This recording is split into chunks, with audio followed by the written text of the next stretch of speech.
Parfois, quand il y a crise, on demande il faut parler, il faut parler, il faut parler, comme si le taux de la parole n'est pas lourd sur la balance du mot. Oui, parce qu'on parle pour ne rien dire. Ça veut dire que la parole elle est assassine du sens.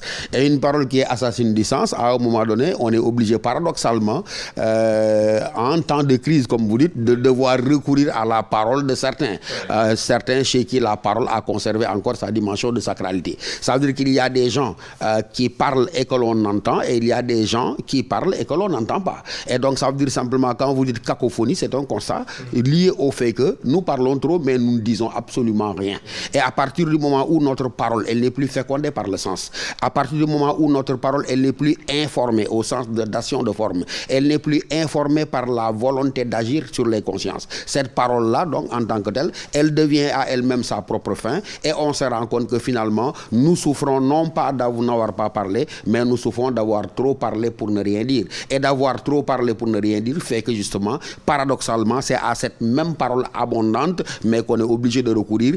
Mais je dis encore une fois, la parole de qui? La parole de chez ces gens-là, rares parmi nous, chez qui, encore une fois, la parole, elle a conservé toute sa force symbolique, elle a conservé toute sa force de persuasion. Et c'est pourquoi, comme vous dites, en temps de crise, en temps de cacophonie, on dit à certains... Comme actuellement, il faut parler, il faut parler. Mais justement, nous ne faisons que trop parler. Mais ça veut dire quoi? Deux choses. Nous sommes une société de l'opinion, qui n'est plus donc une société de savoir. Et une société de l'opinion, qu'est-ce qui la caractérise par essence? C'est que tout le monde parle.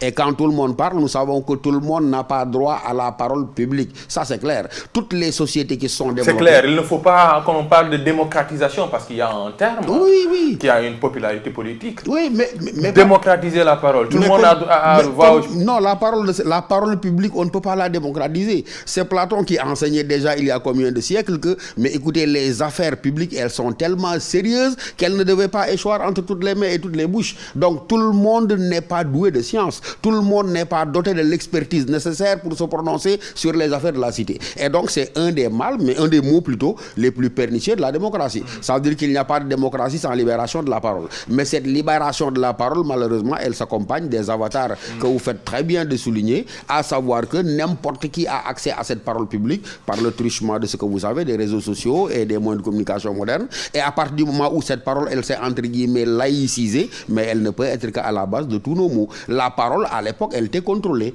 La parole, à l'époque, elle était attribuée à certains. Et quand il y avait conflit sur la place publique en Afrique traditionnelle, mais tu sais très bien que c'était pas n'importe qui devait prendre la parole. Et donc, cette parole-là, elle était surveillée, elle était encadrée, parce que simplement, on savait qu'elle pouvait faire, mais également, elle pouvait défaire le lien social. Et malheureusement, aujourd'hui, là, tout cela s'est effondré. Et donc, cette libération de la parole, comme je dis et répète, elle est ce qui nous tient en otage, parce que tout le monde parle. Or, tout le monde ne doit pas parler, parce que tout le monde ne sait pas. Et les affaires dont on parle sont des affaires sérieuses qui devraient être confiées à des hommes sérieux.